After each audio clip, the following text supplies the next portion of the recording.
E aí, pessoal? Há quanto tempo, não é? Finalmente começamos mais um ano letivo e esse ano estamos com o 8º ano. Se você ainda não conseguiu acessar o Conexão Escola 2.0, não deixe para depois, porque vai ser por ele que todo o estudo remoto vai ser conduzido esse ano. Vou deixar aqui na descrição do vídeo os links para você tanto baixar o Conexão Escola 2.0 novo, tanto quanto para você consultar o seu e-mail institucional.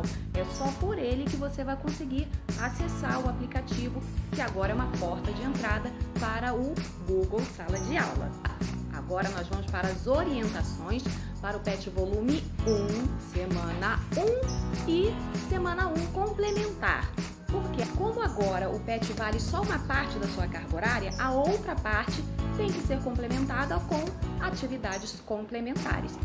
Eu sou a professora Andréa Mata e este é o canal Adoro Saber. Bora lá que a aula já vai começar!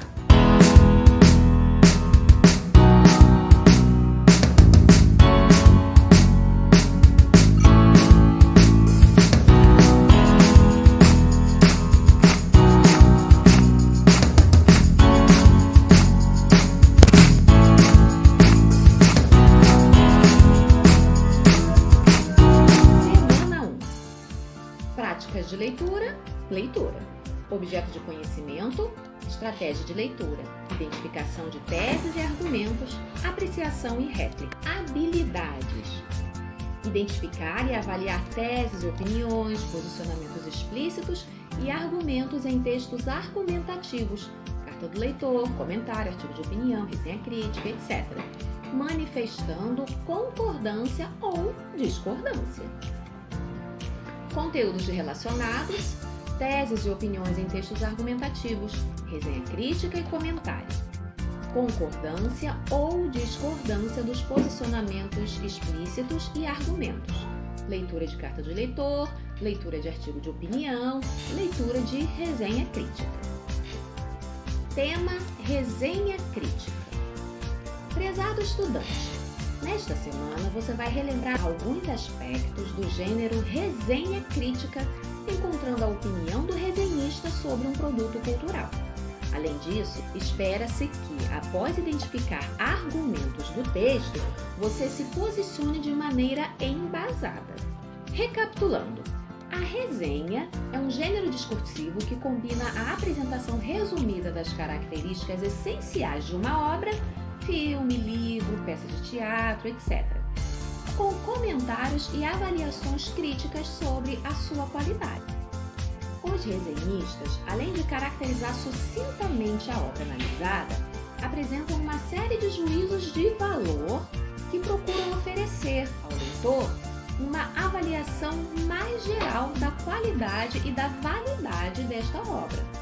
Por esse motivo, as resenhas são textos argumentativos, uma vez que os juízos de valor devem vir acompanhados de argumentos que os sustentam. E aqui é a fonte onde você pode ou estudar mais sobre essa informação. Então, na resenha, inicialmente nós vamos ter informações sobre o nome da obra, do que se trata a obra, e em seguida o resenhista vai dar a sua opinião a respeito dessa obra. Se acha boa, se acha ruim, e vai dar embasamento a essa opinião. Vai dizer o porquê que ele tem a sua opinião a respeito dessa obra. E geralmente vai fazer isso com partes dessa obra. Lembrando que essa obra pode ser um filme, uma peça de teatro, uma música. Nesse caso aqui, nós temos um documentário sobre o Emicida. Leia o texto abaixo para responder as questões de 1 a 5. Emicida. Amarelo é tudo pra ontem. Netflix em 2020. Imprescindível. Documentário estrelado pelo rapper Emicida aborda com leveza a herança cultural afro-brasileira e seu vasto legado. Por Alan Fernandes. Entre idas e vindas no tempo, o documentário da Netflix Emicida, Amarelo é tudo pra ontem, traça com exímia fluidez diversos paralelos entre o presente e o passado, focando na luta de personalidades negras que, com muita coragem e determinação, abriram caminho para as futuras gerações. Segundo essa abordagem, o estreante na direção Fred Ouro Preto adota uma estrutura narrativa não linear e fragmentada, que visa, sobretudo, explicar o fenômeno que culminou no show do rapper Emicida em 2019 no Teatro Municipal de São Paulo, espaço majestoso frequentado majoritariamente pela elite branca paulista, muito embora construído e arquitetado por pessoas pretas convenientemente apagadas da nossa história. A trama formalmente recorre a um modelo dividido em 3 atos, baseados pela obra como plantar, regar, colher, que atende ao propósito de organizar as sequências que alternam entre breves animações meramente ilustrativas, imagens de arquivo de acontecimentos históricos, cenas dos bastidores em estúdio e a gravação da apresentação do músico no teatro. Tudo devidamente amarrado pela narração de Emicida, que, apesar de se tornar famoso justamente por travar intensos duelos contra outros MCs, finalmente apresenta sua faceta serena e conciliadora, guiando o público rumo ao intenso e emocionante resgate da cultura negra brasileira, cujas raízes são muito mais profundas do que a maioria de nós sequer imagina. Embora falte ousadia e uma maior inspiração por parte da direção, um tanto quanto formulaica demais para a proposta do documentário, o ritmo da montagem e edição tornam a experiência, em geral, consistente e prazerosa. Além disso, o texto nunca se perde em divagações desnecessárias ou incluídas à toa no modo abrupto. Cada linha de diálogo possui seu devido propósito e contexto, movendo a trama sempre adiante. Também há um minucioso trabalho de pesquisa, no qual muitos dos fatos apresentados se conectam de maneira bastante orgânica, apesar de inicialmente soarem dissuates. Um bom exemplo disso é a inusitada correlação que o filme sugere entre o recente surto de Covid-19 com o surgimento do grupo musical Oito Batutas, formado em meio à pandemia da gripe espanhola em 1919. Como um prisma que absorve luz branca e a converte em todas as demais cores, a fotografia do longa-metragem utiliza imagens em preto e branco, cuja cor é levemente acentuada para retratar acontecimentos do passado, em contraponto a uma paleta de cores variadas e vibrantes ao se referir ao presente. Assim, se denota um certo otimismo e fé que o amanhã será melhor que ontem. Ou, para além disso, propondo que é possível corrigir os erros do passado olhando para o agora. A trilha sonora é composta inteiramente por músicas do profético álbum Amarelo, justificando assim parte do título da produção. Em vez de somente ambientar, as canções cumprem o papel essencial de conduzir a narrativa, ditando os temas de cada segmento e colaborando na conclusão dos arcos de maneira catártica. Assim como a narração que passeia sem pudor entre diferentes períodos, os ritmos musicais também aderem a tal proposta, mesclando rap e samba e batizando o resultado de neo-samba, uma vez que, segundo o narrador, os antigos sambistas já tocavam algo semelhante ao rap muito antes do gênero ser criado nas periferias estadunidenses, algo bem emblemático que reforça ainda mais o sentido da obra. Imprescindível, o documentário Emicida, Amarelo é Tudo Pra Ontem, é um valioso registro histórico sobre a negritude e seus impactos na cultura brasileira. Transitando entre épocas diferentes, a narração ágil, aliada à edição fluida, obtém êxito tanto em informar quanto em emocionar o público. Possivelmente, até aqueles que pouco ou nada sabem sobre o álbum que dá título à obra. De antigos artistas negros a Emicida, o filme condensa mais de 100 anos de história em cerca de 90 minutos, culminando finalmente no apoteótico show do rapper que, em alto e bom som, convida todos a refletirem sobre o agora, para que o passado nunca mais volte a ser o amanhã. Disponível em cinemacomrapadura.com.br. Número 1. Ao escolher esse gênero textual, O autor do texto objetivou, ou seja, qual era o objetivo dele ao escolher esse gênero resenha? Por que é que ele escolheu a resenha? Para que serve uma resenha? Não é para resumir uma obra e, no caso da resenha crítica, dar a opinião do autor a respeito dessa obra? Qual dessas opções será? Construir uma análise irônica do documentário? Há algo de irônico ali naquele texto? Acho que não, não é? Evidenciar argumentos contrários ao documentário do rapper Emicida? Parece. Ele discordou em algum momento dos argumentos no documentário? Pelo contrário, ao que parece, ele concordou com todos, não é? Ele queria elaborar uma narrativa com descrição de tipos literários. Nós temos vários tipos literários, temos teatro, novela, romance, mas isso não foi listado ali no texto. Apresentar ao leitor um panorama da obra e se posicionar criticamente, certo? Esse criticamente, pessoal, não quer dizer que ele vai criticar de forma negativa. Esse posicionar-se criticamente é dizer se ele concorda ou discorda, se ele acha bom ou se acha ruim. Isso é que é se posicionar criticamente. Então, o objetivo do autor foi apresentar ao leitor um panorama da obra e se posicionar criticamente. Que informações o leitor pode obter a partir da leitura do texto? Que tipo de informações a resenha crítica traz? O nome da obra a ser resenhada, um resumo sobre o que é essa obra, né? Como ela foi feita, quem participou dela. O leitor terá informações resumidas sobre a obra, tais como o nome do documentário, quem participa dele, onde foi filmado, como foi produzido, tudo a partir do ponto de vista de uma pessoa que já conheceu e analisou a obra. Documentário. Número 3. Segundo Alan Fernandes, quais são os pontos negativos de Emicida Amarelo é tudo para ontem? E os positivos?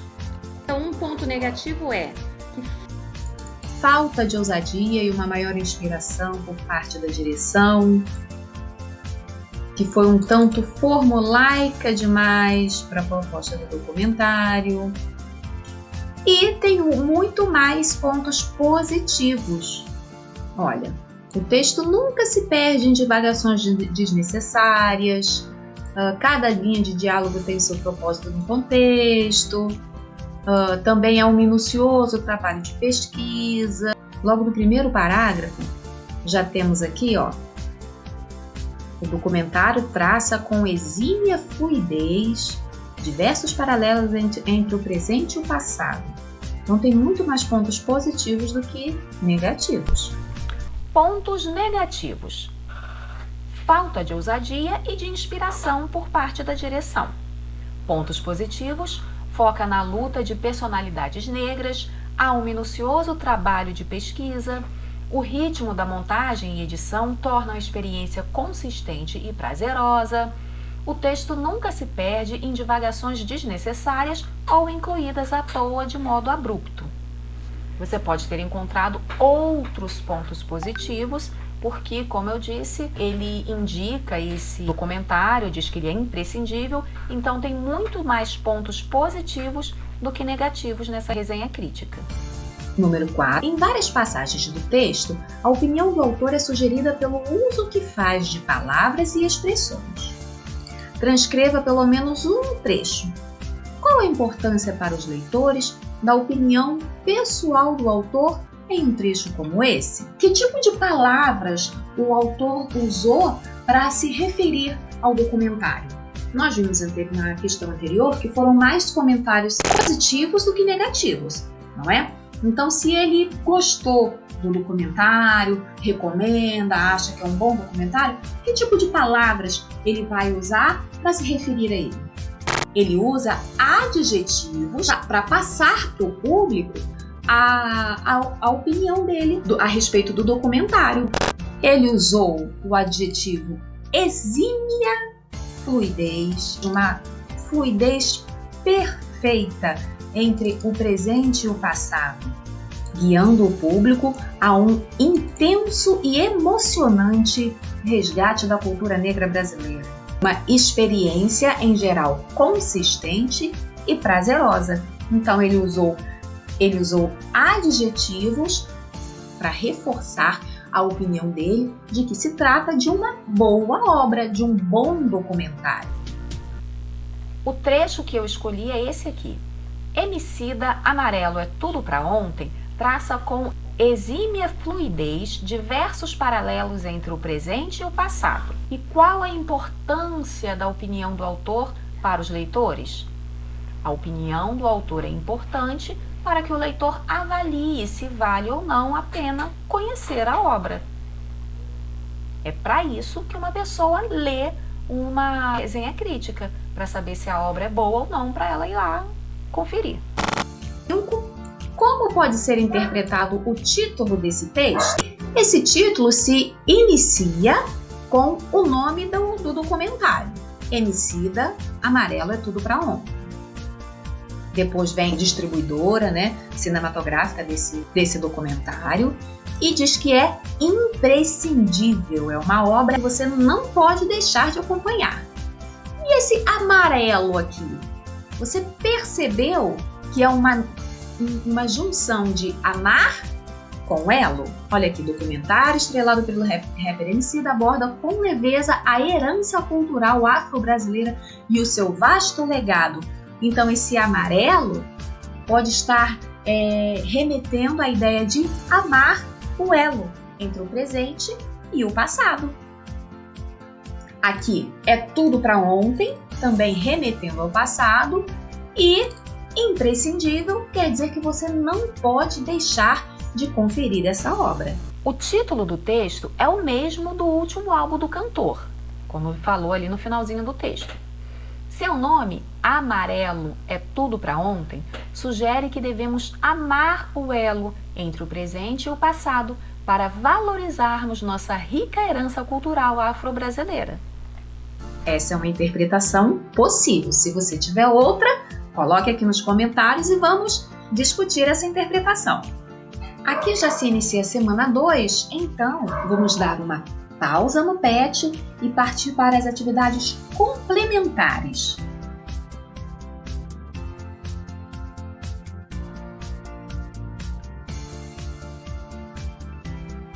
Nessas atividades complementares, aqui da semana 1A, nós vamos ter os mesmos elementos do PET volume 1, semana 1. A diferença é que nós vamos acrescentar essa habilidade aqui, que é mais complementar à habilidade do PET regular. Identificar o uso de recursos persuasivos em textos argumentativos diversos, como a elaboração do título, escolhas lexicais, construções metafóricas, explicitação ou a ocultação de fontes de informação e perceber os seus efeitos de sentido. Então é mais uma complementação da habilidade anterior. Olá, estudante! Este ano, o tradicional PET, Plano de Estudos Explorados, contempla apenas 60% da sua carga horária. Os outros 40% devem ser supridos com atividades complementares desenvolvidas por seus professores. Sendo assim, aqui estão as atividades complementares ao PET volume 1, semana 1. Faça-as com calma e atenção. Sempre que preciso, entre em contato comigo para tirar as suas dúvidas. Bons estudos! O tema aqui é artigo de opinião. Qual é a relação entre o artigo de opinião e a resenha crítica? Ambos são textos argumentativos. Você expressa a sua opinião e embasa, justifica com argumentos. Você tenta convencer o leitor da sua opinião. Ambos são, tanto a resenha crítica quanto o artigo de opinião, são textos argumentativos. Artigo de opinião é um gênero textual cujo objetivo é convencer o leitor sobre determinada ideia, influenciá-lo ou mudar suas opiniões. Esse gênero é publicado em jornais e revistas impressos e digitais, além de blogs, sites e portais de notícia. No entanto, suas opiniões não refletem, geralmente, a linha editorial, o veículo de comunicação em si em que esse artigo é publicado, mas são de responsabilidade de quem os assina. Ou seja, você vai publicar um artigo em uma revista, não quer dizer que a sua opinião é a mesma de toda a equipe da revista. Você vai ter a responsabilidade sobre o artigo que você assina. Nesse tipo de texto, o autor, no primeiro parágrafo, apresenta o tema e sua tese sobre ele. A tese é o ponto de vista sobre o tema que vai ser discutido ao longo do texto. Para convencer o leitor de sua tese, o autor pode utilizar 4 tipos de argumentos: de autoridade, sustentado pela citação de uma fonte confiável. Ele usa depoimentos de especialistas, de estudiosos a respeito do tema. Argumentos de princípio, que apela para princípios sociais e humanos incontestáveis. Argumentos de causa, que baseia-se em um conjunto de causas do problema apresentado. E o argumento por exemplificação, que toma como base exemplos de fatos comparáveis ao que se pretende defender. No artigo de opinião, o autor, no primeiro parágrafo, apresenta o tema e sua tese sobre ele. A tese é o ponto de vista sobre o tema que vai ser discutido ao longo do texto. Releia o trecho do primeiro parágrafo no qual se apresentam o tema e a tese. É cada vez mais triste e notório o esvaziamento nos campos do futebol. E os porquês são claros no momento em que vemos a violência a campear nos estádios, fora deles e nas redes sociais. Responda. Qual é o tema-problema discutido neste artigo de opinião? Ele está apresentado aqui nesse trecho. Seria a violência dos torcedores dentro e fora dos estádios e nas redes sociais? Ou a violência nas redes sociais causadas pelo resultado das partidas de futebol? A violência somente dentro dos campos de futebol? Ou seria a violência que as redes sociais trazem para os campos de futebol? Está bem claro aqui. A violência dos torcedores dentro e fora dos estádios e nas redes sociais.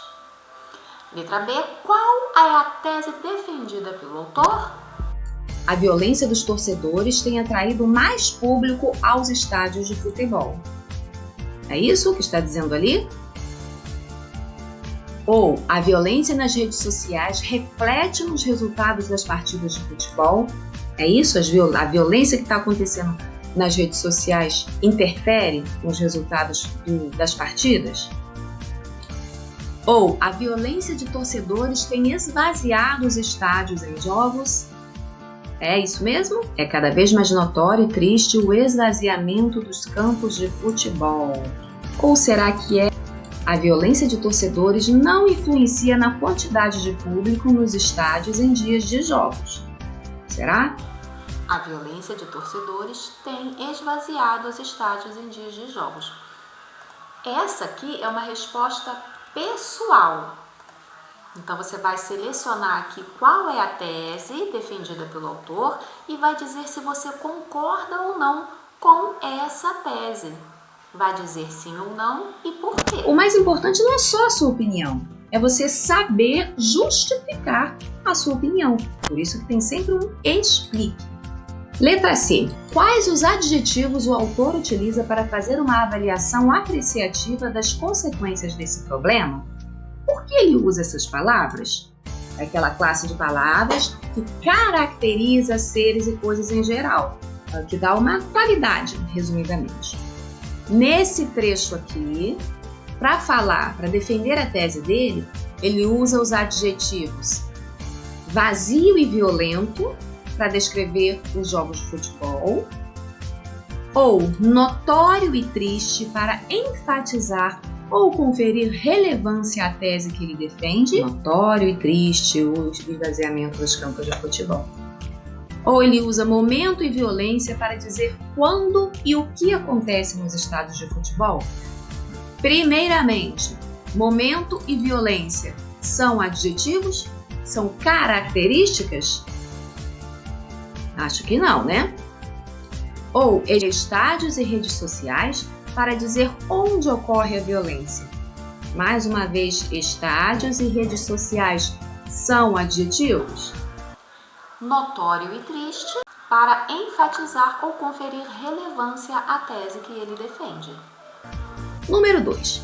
Releia este argumento usado pelo autor para tratar da violência no futebol. Muitos parecem não temer a justiça, a polícia ou qualquer forma de repressão e aproveitam o momento de uma derrota do seu time para satisfazerem egos bestiais de ignorância plena e sem sentido.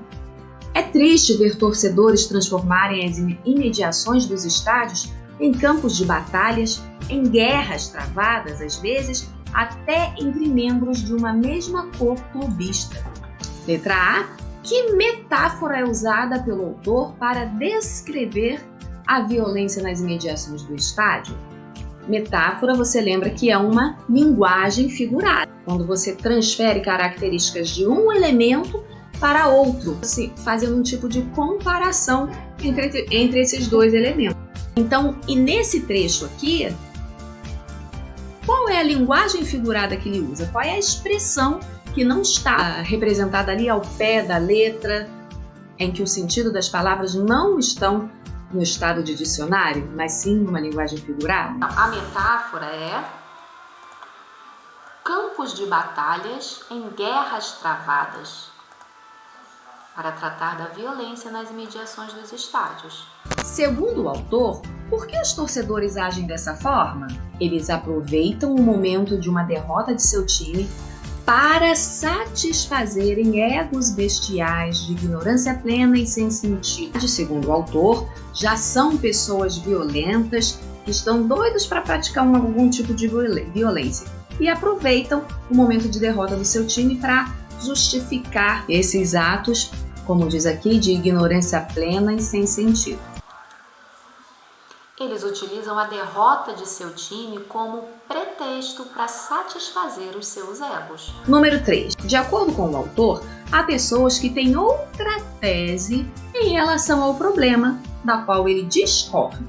Ou seja, ele defende uma tese para esse problema do esvaziamento dos estádios de futebol e tem pessoas que têm uma tese diferente da dele, da qual ele discorda.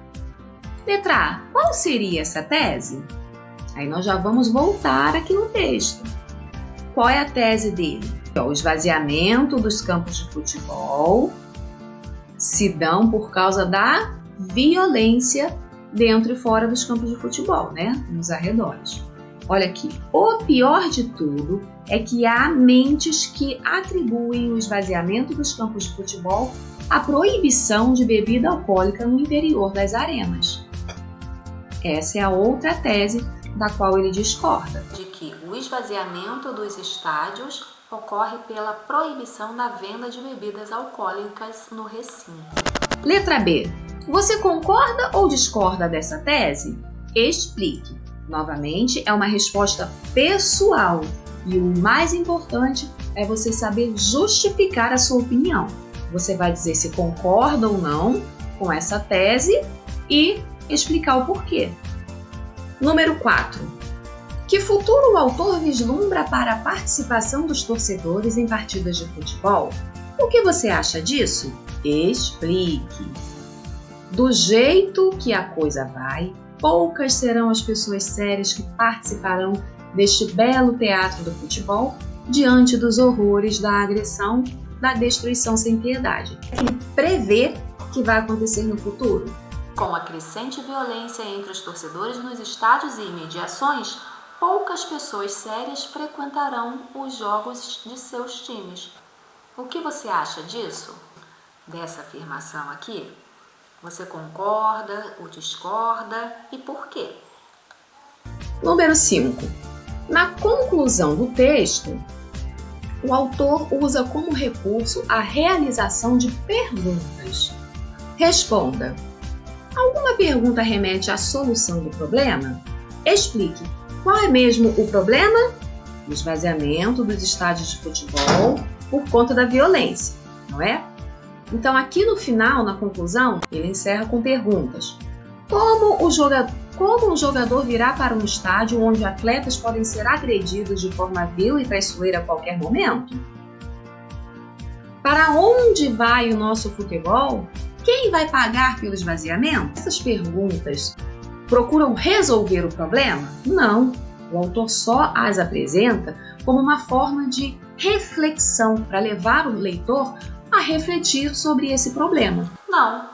O autor apenas apresenta reflexões que dão ênfase aos seus argumentos anteriores para defender a sua tese. O que significa a pergunta: quem vai pagar pelo esvaziamento? Explique. A reflexão a qual o autor quer nos levar é: quem vai ser o maior prejudicado? Quem serão os prejudicados por essa violência? Se cada vez menos pessoas forem aos campos de futebol, quem será o primeiro a perder? O próprio time de futebol, porque vai ter uma baixa bilheteria, uma baixa arrecadação e não vai ter verba para conseguir se manter. Por outro lado, o governo também vai arrecadar menos impostos com essa baixa bilheteria e vai ter menos recursos para reverter em serviços para a população. Ou seja, a população também vai perder. Todos vão perder. O time de futebol, o governo e a população. Quer dizer, quem vai arcar com o prejuízo do esvaziamento dos estádios? Em outras palavras, a violência nos estádios traz prejuízos aos clubes devido à queda de receita gerada pela bilheteria, ao governo e à população devido à diminuição da arrecadação de impostos para investimentos em políticas públicas, ou seja, todos saem perdendo. Além dos torcedores sérios, que outros agentes podem ser atingidos pela violência? Quem mais? Esses torcedores sérios não seriam aquelas famílias que vão para o estádio para torcer, para assistir o seu time jogar, ganhando ou perdendo, vão lá para curtir o futebol numa boa. Esses são os torcedores sérios. Além desses, quem mais será prejudicado pela violência? Os leitores que precisam ler sobre esses assuntos? O esvaziamento dos campos de futebol? Isso aqui nem a gente é. Aqueles que parecem não temer a justiça, a polícia ou qualquer forma de repressão? Também não. Esses, na verdade, são os que praticam a violência, não é? Ou jogadores e treinadores que precisam entrar e sair escoltados dos estádios? Como essa questão se refere à conclusão, vamos voltar a essa parte do texto para conferir. Olha, como um jogador virá para um estádio onde atletas podem ser agredidos? Depois, treinadores saíram de nosso estado acossados por doentes travestidos de torcedores. Então, sim, olha, nós temos os jogadores e os treinadores precisando de proteção policial para entrar e sair dos estádios. Jogadores e treinadores que precisam entrar e sair escoltados dos estádios. Essas atividades foram tiradas do livro Tecendo Linguagens, Língua Portuguesa do 7º ano. Apesar de estarmos no 8º, é mais uma revisão, um reforço das habilidades do ano passado. Ficamos então por aqui. Se você ainda não acessou o seu aplicativo Conexão Escola, o primeiro passo que você tem que fazer é acessar o site estudeemcasa.educação.mg.gov.br, onde você encontra todas as informações a respeito dos estudos remotos de 2021. Então tenha como hábito acessar essa página toda vez que você tiver alguma dúvida. E por hoje ficamos por aqui. Saiba que os casos de Covid-19 no Brasil têm alcançado novos picos a cada dia. Então, tenha uma postura social consciente. Continue mantendo as regras de distanciamento social. Lave sempre bem as mãos com água e sabão ou use álcool em gel. E quanto à máscara, não saia de casa sem ela. Use-a corretamente, tapando bem o nariz e a boca. E se inscreve no canal e deixa o seu like para ficar sabendo logo dos próximos vídeos. Até mais, até a próxima!